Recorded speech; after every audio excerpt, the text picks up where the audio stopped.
খুব গুরুত্বপূর্ণ কথা, সেটা হচ্ছে আপনি যদি চান যে আপনি যে ইনস্ট্রাকশনটা আপনার বাচ্চাকে দিচ্ছেন সেটাও ফলো করুক, শুধু তাই নয় সেটাও অ্যাপ্লাই করুক, তার জন্য আপনাকে একটা ইম্পর্টেন্ট কাজ করতে হবে। সেটা হচ্ছে আপনি অতিরিক্ত বোঝানোটা বন্ধ করে দিন।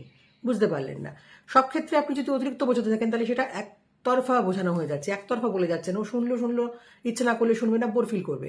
তার থেকে আপনি দুতরফা কথা বলার ব্যবস্থা করুন।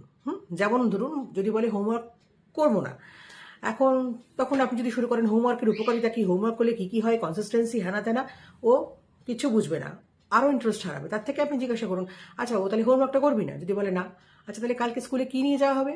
কিছু একটা উত্তর পাবেন। তাহলে টিচার কি বলবে? টিচার কি দেখবে যে সবাই করেছে আর তুই?